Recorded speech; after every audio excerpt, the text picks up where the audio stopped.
আপনারা আমাদের ডাকে সাড়া দিয়ে এখানে এসেছেন, এই জন্য আমরা আপনাদের নিকট কৃতজ্ঞ। আপনারা জানেন, স্থানীয় শিল্প কারখানা কার্টুন চাহিদা মেটানোর নিমিত্তে স্বাধীনতার পর হতে বাংলাদেশ লোকাল প্যাকেজিং শিল্পের বিকাশ ঘটে। লোকাল প্যাকেজিং এর শিল্পের মালিকগণ একান্ত নিজস্ব অর্থায়নে তিল করে গড়ে তোলে এই শিল্প। সরকারকে ভ্যাট ট্যাক্স প্রদান সহ নিয়ম নীতি মেনে এই শিল্প বিকশিত হয়েছে। বর্তমানে এই শিল্প হতে সরকার বিপুল পরিমাণ ভ্যাট ও রাজস্ব আদায় হচ্ছে, অথচ কতিপয় অসাধু ব্যবসায়ীর যোগ সাজসে প্রতি বছর এই সেক্টরে সুনামির ন্যায় আঘাত হানে এবং এক পেশে ভ্যাট ট্যাক্স নীতির ফলে ইতিমধ্যে কিছু প্যাকেজিং শিল্প বন্ধ হয়ে গেছে। প্রিয় সাংবাদিক ভাইয়েরা, আমাদের লোকাল প্যাকেজিং শিল্প স্থানীয়ভাবে উৎপাদিত সকল পণ্যের আমরা মনোজ সামগ্রী তৈরি করে থাকি।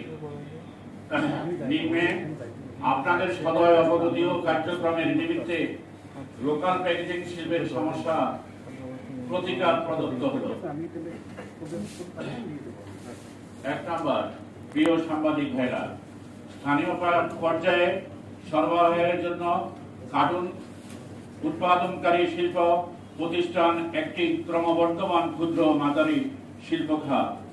এই শিল্প খাতে প্রায় 3500টি শিল্প প্রতিষ্ঠান রয়েছে এবং এগুলোতে প্রত্যক্ষ পরোক্ষভাবে 7 লক্ষ লোকের কর্মসংস্থান সৃষ্টি হয়েছে। প্যাকেজিং শিল্পের কাঁচামালের চাহিদা মেটাতে বর্তমানে শতাধিক পেপার মিল রয়েছে। তার মধ্যে 70টি পেপার মিল দেশের প্রায় 3500টি লোকাল প্যাকেজিং শিল্পে কাগজ সরবরাহ করছে। পেপার মিলগুলোর প্রধান উপকরণ হলো প্যাকেজিং শিল্প প্রতিষ্ঠানের ওয়েস্টেজ কাগজ, যা প্যাকেজিং শিল্প থেকে প্রতি কেজি 15-16 টাকা দরে কাগজ কলগুলো ক্রয় করে থাকে। 1 কেজি কাগজ উৎপাদনে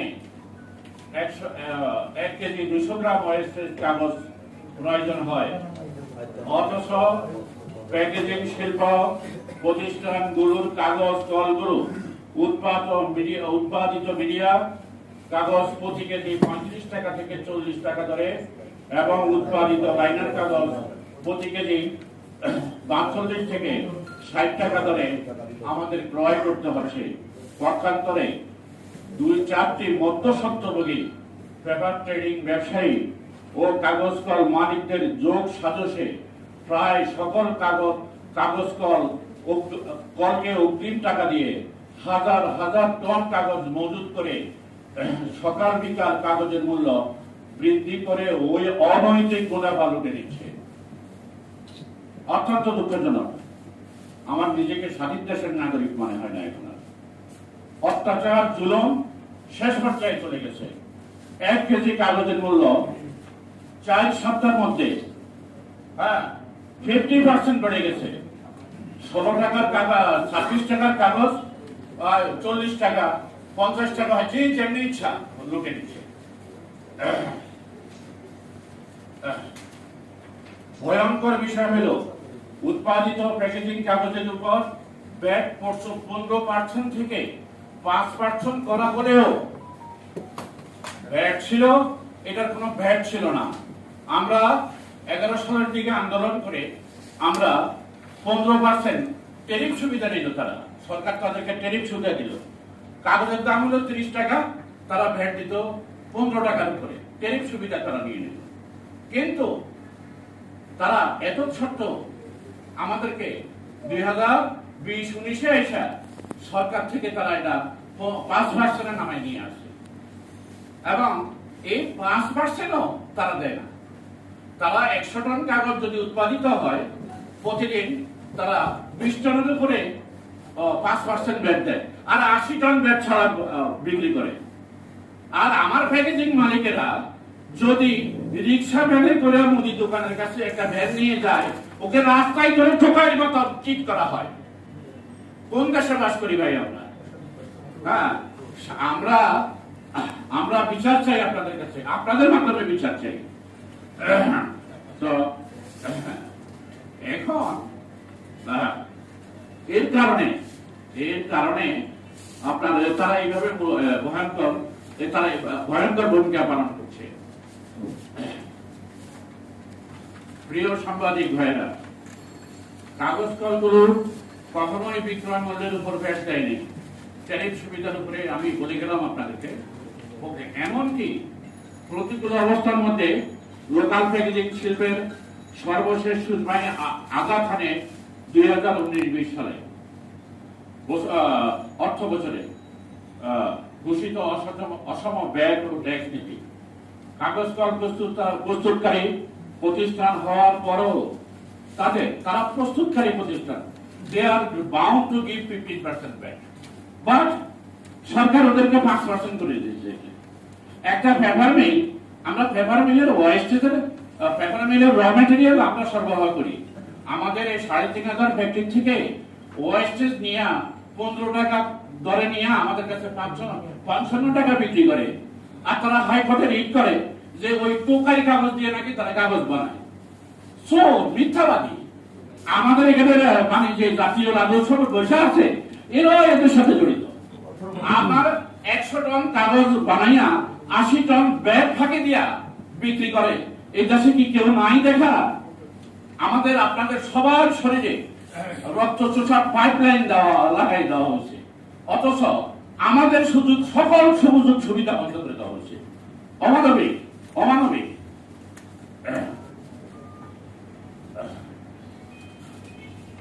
যাহার ফলে ট্যারিফ সুবিধাভোগী কাগজ প্রস্তুতকারী ভ্যাট টন প্রতি যথাক্রমে মিডিয়া 1520 টাকা। আমি এই লাইনটা শেষ করেছি মনে হয়। আচ্ছা, অন্যদিকে আইন পরিবর্তন করে আমাদের উপরে আমরা যে বিক্রি করি 100 টাকার উপরে 5% আয়কর বসাই দেওয়া হয়েছে। এআইটি, দ্যাট ইজ, তুমি আমার ইয়ের উপরে ইনকাম ট্যাক্স কাটবা, আমার প্রফিটের উপরে। যদি 100 টাকায় আমি 10 টাকা লাভ করি, এই 10 টাকার উপরে তুমি 5% দিবা। এখানে কি করতেছে? আমাদের 100 টাকার উপরে 5% কেটে রেখে দিচ্ছে। হ্যাঁ, এইদিকে জুলুম, ওইদিকে জুলুম, উপরে জুলুম, নিচে জুলুম, কোথাও থাকা এই প্যাকেজিং শিল্প আর বাঁচার কোনো পথ নাই। There is no way. আজকে অনেক কষ্ট নিয়ে আপনাদের সাথে সামনে হাজির হচ্ছি সাংবাদিক ভাইরা। আপনারা যদি এটা ভালোভাবে পরিবেশন না করেন, হ্যাঁ, সরকারকে বলেন ট্রান্সপোর্ট করে দিতে, আমরা চলে যাবো দেশের বাইরে, আমাদের থাকার কোনো অধিকার নাই আর এই দেশে। প্রিয় সাংবাদিক ভাইরা, আমদানিতে লোকাল প্যাকেজিং শিল্পের জন্য 15% ব্যাট, 10% কাস্টম ডিউটি, 5% এআইটি আরোপ করে লোকাল প্যাকেজিং এর জন্য বাহির থেকে কাগজ আমদানি কঠোর করে রাখা হয়েছে। পেপার মিল মালিকেরা সরকার নিয়ন্ত্রণ করে, তারা এনবিআর নিয়ন্ত্রণ করে। আমরা যেন বাহির থেকে কাগজ না আনতে পারি, সেই জন্য তারা এই প্রায় 40% মানে এক্সট্রা টাকা নিয়ে আমাদের বাহির থেকে কাগজ আনার পথটা বন্ধ করেছে। আমরা বাহির থেকে আনতে পারবো না, বিদ্যুৎ থেকেও নিতে পারবো না, তাহলে আমরা চলবো কেন? আমাদের তো চলার কোনো পথ নেই। হ্যাঁ, আমরা এটি লাভ, এই দেশ স্বাধীন আছে 30 লক্ষ প্রাণ দিয়ে। ওরা এই ভূখণ্ডের স্বাধীনতার জন্য, আমাদের অধিকার জন্য, আমাদের সমনীতির জন্য, সুবিচারের জন্য, সুন্দর বিচার ব্যবস্থার জন্য, সুষম ব্যবসা বাণিজ্যের জন্য এই দেশ স্বাধীন করেছে। আজকে কি পাচ্ছি আমরা পাচ্ছি কেউ ফকির থেকে ফকির হয়ে যাচ্ছে, কেউ বড় থেকে বড় হয়ে যাচ্ছে। কাগজ কল মালিক আর ট্রেডার, তার গোডাউন ছিল একটা, এখন তার গোডাউন হচ্ছে 5টা।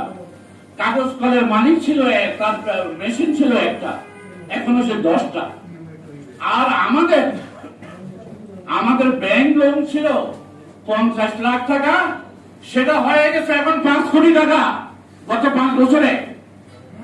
আমরা এই করোনার মধ্যে কিভাবে জীবন যাপন করতেছি আল্লাহ জানে, আর আমরা জানি। কদিন পরে হয়তো আমাদের সব বিচারবে। এখন প্যাকেজিং মেশিন বিক্রি করলেও কেউ নিবে না, এটা মেশিন করলে কারো দরকার নাই, তো এই সেক্টরে আর কেউ থাকবে না। তো এই অবস্থায় এইভাবে আমাদের আমদানির পথটা বন্ধ করে রাখা হয়েছে। আমরা চাচ্ছি আমাদের আমদানির পথটা খুলে দেওয়া হোক। আমদানির পথটা খুলে দিলে তখন এরা এইভাবে আর অনিয়ম করতে পারবে না। এখন সরকার যদি অনিয়ম চালু করে রাখে তাহলে আমরা চলবো কিভাবে? সরকার তো আমাদের অভিভাবক। আমরা সরকারকে এই প্যাকেজিং সেক্টর কমপক্ষে 10,000 কোটি টাকা ট্যাক্স দেয়, 10,000 কোটি টাকা। হ্যাঁ, আর এই যে প্রাডোর পাজলে চলে, it's hour money, it's your মানি। সাংবাদিক ভাইয়েরা, আপনারা একটা লজেন কিনলে লজেনের উপর ট্যাক্স দিচ্ছেন, তারা সিস্টেম করে দিচ্ছে। হ্যাঁ, নামে উপায় নাই, আপনি 1 কেজি লবণ দিলে তার উপরে ট্যাক্স দিচ্ছেন। But where is our rights? We are losing our rights day by day, and it is going downward. এবং আগে পাকিস্তানে বলে আমরা যুদ্ধ করছি 22 পরিবারের বিরুদ্ধে, আজকে এই দেশে 22,000 পরিবার সৃষ্টি হয়েছে যারা ভ্রমণ করে এখন ন্যূনতম হেলিকপ্টারে। হ্যাঁ, আর আমরা নতুন গাড়ির গন্ধ কখনো পাই না।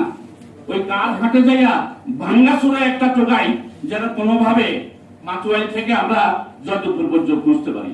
এই হলো আমাদের অবস্থা। প্রিয় সাংবাদিক ভাইয়েরা, এই অবস্থায় আমরা বছরের পর বছর ধরে সকল অসাধু ব্যবসায়ীদের রক্ত চোষা নীতি ও সরকারি এক পেশে রাজস্ব নীতির জোর প্রতিবাদ জানিয়ে আসছি। আমরা সকলে জানি একটি গণতান্ত্রিক দেশে আইন সবার জন্য সমান, অথচ বিগত বাজেটে সকল বাজেটে অসম রাজস্ব নীতি ও বৈষম্যমূলক আইনের মাধ্যমে ছোটদেরকে আরো ছোট এবং বড়দেরকে আরো বড় করে দেওয়ার সুযোগ করা হয়েছে। অদ্যাবধি আপনার কালকে পর্যন্ত আপনার কাগজের দাম বৃদ্ধির পরিমাণ ছিল 45 থেকে 40 থেকে 45%। আজকে সকালেও বাড়ছে, আজকে বিকালেও বাড়বে। এখন বলেন 26 টাকার কাগজ আমি যদি 45 টাকা দিয়ে কিনি, আমার কিনতে লস হচ্ছে প্রতি গাড়ি মালে 2 লাখ টাকা। আমার সম্মানিত যে ক্রেতা, হ্যাঁ, সেখানে আমার বিক্রি লস হচ্ছে 2 লাখ টাকা। তাহা উইল সার্ভাইভ। এখন মনে হয় যেন দেশে কেউ নাই, দেশে কেউ নাই। আমার এলাকা মাতুয়াইল, বুলবেট, কাজলা, নারায়ণগঞ্জ এলাকায় কতগুলো গোডাউন আছে, এখানে প্রায় 40,000 টন স্টক করে রাখছে তারা, এবং মধ্যস্বত্বভোগীরা যোগ সাজস করে প্রতি বছর এই ক্রাইসিস ক্রিয়েট করতেছে every year, and we are coming in front of you again and again. But আমরা কোনো মানে নো অ্যানসার। সরকার আমাদেরকে দেখেই না। এফবিসিসিআই কাছে গেলে তাদের এফবিসিসিআই থেকে যে প্রস্তাবগুলো আসে, এফবিসিসিআই আমাদের মাদার প্রতিষ্ঠান, হ্যাঁ, ওদেরকেও তোয়াক্কা করে না। হ্যাঁ, এনবিআর ওই নিজের ভাবে নিজে লিখে দেয়, হ্যাঁ, যে এটা হবে এটা হবে। হ্যাঁ, ওরা হলো বামন, তোরা নমসূত্র, তোরা চুপ থাক। হ্যাঁ, তো আমাদেরকে নমসূত্র বানিয়ে যাচ্ছে। নমসূত্র থাকার জন্য তো আমরা এই দেশ স্বাধীন করিনি। এই দেশে যারা জান দিয়েছে মাথা উঁচু করে সমান আইনে সমান অধিকার নিয়ে বাঁচার অধিকার করার জন্য এই দেশ স্বাধীন হয়েছে। এই অবস্থায় প্রিয় সাংবাদিক ভাইরা, আমরা এমত অবস্থায় আপনাদের মাধ্যমে আমরা আমাদের 7টি দাবি উপস্থাপন করছি। আমাদের 7টি দাবি উপস্থাপন করছি। উল্লেখিত ভয়ঙ্কর অবস্থা নিয়ন্ত্রণে বর্তমানে যে ভয়ঙ্কর অবস্থার সৃষ্টি হয়েছে, আপনার এই ভয়ঙ্কর অবস্থা কাগজের মূল্য সাবেক অবস্থানে আনার জন্য আমরা জোর দাবি জানাচ্ছি। আমরা জোর দাবি জানাচ্ছি যে আমাদের প্যাকেজিং শিল্প বন্ধ করার হাত থেকে রাখার জন্য কাগজের মূল্য সরকার এটা দেখে, সরকারের বিভিন্ন গোয়েন্দা সংস্থা আছে, ডিজিএফআই, এনএসআই, ডিবি, পুলিশ, কত গোয়েন্দা সংস্থা আছে। ওনারা কি করে? ওনারা কি করোনা নিয়ে ব্যস্ত না হেফাজত নিয়ে ব্যস্ত? কোনটা নিয়ে ব্যস্ত? আমার পকেট খালি হয়ে যাচ্ছে। We are losing money every day. আমি যদি 5 তারিখে বেতন দিতে না পারি, তাহলে 100 পরিবার, আমার 100 শ্রমিক পরিবার উপবাস থাকবে, তারা দিন রাত 24 ঘন্টা ওনাকে শ্রম দিচ্ছে, তাই না? এগুলো কি সরকারের নজরে আসতেছে না? We know the government who is in power, they are in problem due to some national crisis, due to corona pandemic situation, and everybody they are busy with these two money problems. আমরা জানি, কিন্তু এরপরেও এই ধোলা পানির সৃষ্টি করে যারা এই অবৈধ উপার্জন করতেছে তাদের সকল সেক্টরে সিন্ডিকেট কি? সরকার একটা সিন্ডিকেটও ভাঙতে পারতেছে না। ব্যাপার কি? সরকারের ভিতরে কি কোনো সমস্যা আছে নাকি? এটা তো তারা তো এগুলা ট্রেস আউট করে তারা অ্যাকশন নেবে, কিন্তু নিতে পারছে না। যে যার যেমনি ইচ্ছা তেমনি কথা দেয়। আর আমাদের 2 নম্বর দাবি হলো লোকাল প্যাকেজিং ও প্যাকেজিং কাগজ কল উভয় প্রস্তুতকারী প্রতিষ্ঠান। আমিও ম্যানুফ্যাকচারার, সেও ম্যানুফ্যাকচারার, সেও 15% ভ্যাট দিতে হবে, আমাকেও 15% ভ্যাট দিতে হবে। 9 তারিখ সোজা 100 টাকার উপর 15 টাকা ভ্যাট দিতে হবে। আমি যদি 100 টাকার উপরে 15 টাকা ভ্যাট দিই, ওয়াই নট হি? আর 2019-20 অর্থ বছরে এটা ট্যারিফ সুবিধার উপরে 15% ছিল। আপনারা কিভাবে এটা প্রত্যাহার করলেন? How it is? Have you taken the any sittings with the packaging association? আমরা যারা পেপার মিল, আপনারা কি পুনরা অর্থাৎ গত বছর লাস্ট অর্থ বছরে লাস্ট বাজেটের আগে তারা একদিন রাত্রে মিটিংয়ে বসতো, মিটিংয়ে বসে ওরা ঘোষণা দিয়ে দিল, পরের দিন সকালে শুনি কাগজের দাম 10 টাকা বাড়িয়ে গেছে। ভাই এটা কি ঠিক হয়েছে ভাই? আর আজকে এখন কাগজের দাম 15 টাকা 20 টাকা বাড়িয়ে গেছে। এটা কি কোনো সিস্টেম হলো? দাবি সারটা একবারে বললে যান, তারপর আপনি আলোচনা করেন, নাহলে সিং পাবো। লোকাল প্যাকেজিং 2 নম্বর বললাম। 3 নম্বর আমাদের 3 নম্বর দাবি লোকাল প্যাকেজিং কাগজের উপর 5% ভ্যাট, আমদানির ক্ষেত্রে 5% ভ্যাট, আমদানির ক্ষেত্রে 15%। একটি সর্বনীতি আইন যে আপনার লোকাল থেকে কাগজ কিনলে 5% আইন, এই ক্ষেত্রে আমরা লোকাল প্যাকেজিং শিল্পের ক্ষেত্রে 15% ভ্যাট বহাল রেখে কাস্টম ডিউটি প্রত্যাহারের দাবি জানাচ্ছি। 4 নম্বর কার্টুন ক্রয়ের ক্ষেত্রে টিডিএস কর্তন করা প্রত্যাহারের দাবি জানাচ্ছি। 5 100% বিলের উপর 5% এটি কাটা বন্ধ করে মোট আয়ের উপর 5% এটি প্রয়োগের নিমিত্তে পূর্বের আইন বাতিল করতে হবে। কাগজ কল মালিকদের 15% ভ্যাট ছাড়া প্যাকেজিং কাগজ বিক্রয় বন্ধ করার জোর দাবি জানাচ্ছি। 7 সরকারি রুগ্ন বন্ধ হয়ে যাওয়া কাগজ কলগুলোকে ও লোকাল প্যাকেজিং শিল্পকে লাভজনক করার নিমিত্তে সরকারি কাগজ কলগুলো বাংলাদেশ লোকাল কার্টুন ম্যানুফ্যাকচারার্স অ্যাসোসিয়েশনের নিকট বিধি মোতাবেক হস্তান্তরের জোর দাবি জানাচ্ছি। আমার লিখিত বক্তব্য শেষ করলাম। আপনাদের 7 নম্বর পয়েন্টের উপরে আমি একটা বক্তব্য রাখি। আগুন যে জুট মিল এশিয়া মহাদেশ তথা বিশ্বের অন্যতম জুট মিল ছিল। It is closed and it is occupied by something else. This was our proud. This was our signboard. এবং বাংলাদেশকে আমরা নারায়ণগঞ্জকে আমাদের নাম ছিল ডান্ডি নামে খ্যাত ছিল এই বাংলাদেশ সোনালী আসার জন্য, but that side is closed. আমরা এটা যদি মালিকানা দিয়ে দিতাম আমাদের এই বিশাল সম্পদ নষ্ট হতো না। আজকে অনেকগুলো কাগজ কল বন্ধ হয়ে পড়ে আছে, অনেকগুলো চলছে না। হ্যাঁ, এগুলো আমাদেরকে দিয়ে দেওয়া হোক, আমরা কিনে নিব এগুলা। তো এগুলা যদি আমাদেরকে দিয়ে দেওয়া হয় তখন এগুলা এই সমস্যা আর হবে না, তখন আমাদের আমদানিও করতে হবে না, আর পেপার মিলের কাছে আমরা জিম্মিও হবো না যদি এই পেপারগুলো আমাদেরকে